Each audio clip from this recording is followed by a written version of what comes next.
We need to thank Houghton Mifflin for allowing me to read this book. Chapter 17, Southern Sudan, 2009. What do you think we are building here? Naya's father asked, smiling. A house? Naya guessed. Or a barn? Her father shook his head. Something better, he said. A school. Naya's eyes widened. The nearest school was a half a day's walk from their home. Naya knew this because Deb had wanted to go there, but it was too far. A school, she echoed. Yes, he replied. With the well here, no one will have to go to the pond anymore, so all the children will be able to go to school. Naya stared at her father, her mouth open, but no words came out. When at last when at last she was able to speak, it was only in a whisper. All the children, Papa? The girls too? Her father's smile grew broader. Yes, Naya, girls too, he said. Now go fetch water for us. And he returned to his work, sighing the long grass. Naya went back and picked up the plastic can. She felt as if she were flying. School. She would learn how to read and how to write. Sudan and Rochester, New York, 2003 to 2007. Salva stood at the foot of one of the beds in a crowded clinic. Hello, he said. Hello, the patient replied politely. I've come to visit you, Salva said. To visit me, the man frowned. But who are you? You are Mayun Dut Arik, aren't you? Yes, that is my name. Salva smiled, his insides trembling. Even though his father looked older now, Salva had recognized him right away. But it was as if his eyes needed help from his ears. He needed to hear his father's words to believe he was real. I'm your son. I am Salva. The man looked at Salva and shook his head. No, he said, it's not possible. Yes, Salva said, it's me, father. He moved to the side of his bed. Maroon reached out and touched the arm of the tall stranger beside him. Salva, he whispered, can it really be you?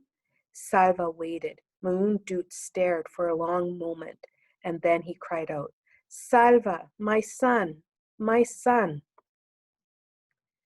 His body shook with sobs of joy. He reached up to hug Salva tightly. It had been almost 19 years since they had last seen each other. Maroon sprinkled water on his son's head, the Dinka way of blessing someone who was lost and then found again. Everyone was sure you were dead, Maroon said. The village wanted to kill a cow for you. That was how Salva's people mourned the death of a loved one. I would not let them, his father said. I never gave up hope that you were still alive somewhere. And and my mother? Salva asked, barely daring to hope. His father smiled. She is back in the village. Salva wanted to laugh and cry at the same time. I must see her. But father shook his head. There is still war near Launarik, my son. If you went there, both sides would try to force you to fight with them. You must not go. There was so much more to talk about. His father told Salva that his sisters were with his mother, but of his three brothers, only Ring had survived the war. Arik, the oldest, and Kuul, the youngest, were both dead. Little Kuul, Salva closed his eyes for a few moments, trying to picture his brothers through a haze of time and grief. He learned more about his father's illness. Years of drinking contaminated water had left Maroon Dute's entire digestive system riddled with guinea worms. Sick and weak, he had walked almost 300 miles to come to the clinic and was barely alive by the time he arrived. Salva and his father had several days together. but all too soon it was time for Salva to return to America. His father would be leaving the clinic shortly as well. The surgery he had undergone had been successful, and he would soon be strong enough to make the long walk home. I will come to the village, Saba promised, as soon as it is safe. We'll be there waiting for you, his father promised in turn. Saba pressed his face tightly to his father's as they hugged goodbye, their tears flowing and blending together. On the plane back to the United States, Salva replayed in his mind every moment of his visit with his father. He felt again the coolness on his brow when his father had sprinkled the water blessing on him. An idea came to him, an idea of what he might be able to do to help the people of Sudan. Could he do it? It would take so much work. Perhaps it would be too difficult. But how would he know unless he tried? Back in Rochester, Salva began working on his idea. There were, it seemed, a million problems to solve. He needed a lot of help. Chris and Louise gave him many suggestions. Scott, a friend of theirs, was an expert in setting up projects like the one Salva had in mind. He and Salva worked together for hours and days, which grew into weeks and months. Along the way, Salva met other people who wanted to help. He was grateful to all of them, but even with their help, it was much more work than he had imagined. Salva had to raise money for the project, and there was only one way to do this. He would have to talk to people and ask them to give money. For the first time, Salva spoke in front of an audience in a school cafeteria. About 100 people had come to hear him. There was a microphone at the front of the room. Salva's knees were shaking as he walked to the mic. He knew that his English was still not very good.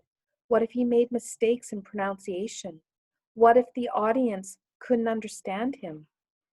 But he had to do it. If he didn't talk about the project, no one would learn about it. No one would donate money, and he would never be able to make it work. Salva spoke into the microphone. "Hello," he said.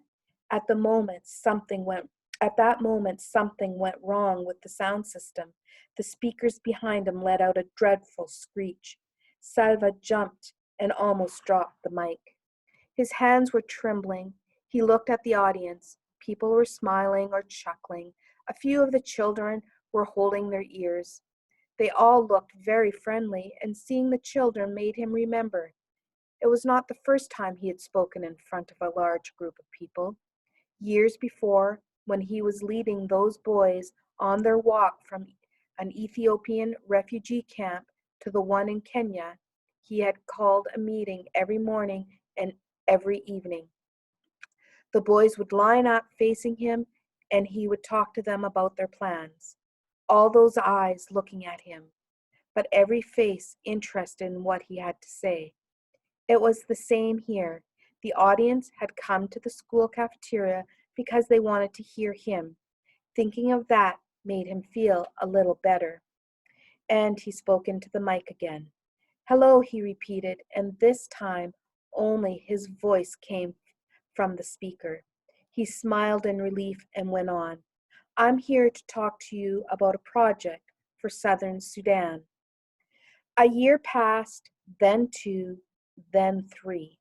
Salva spoke to hundreds of people in churches, at civic organizations, in schools. Would he ever be able to turn his idea into reality? Whenever he found himself losing hope, Salva would take a deep breath and think of his uncle's words. A step at a time, one problem at a time. Just figure out this one problem. Day by day, solving one problem at a time, Salva moved towards his goal.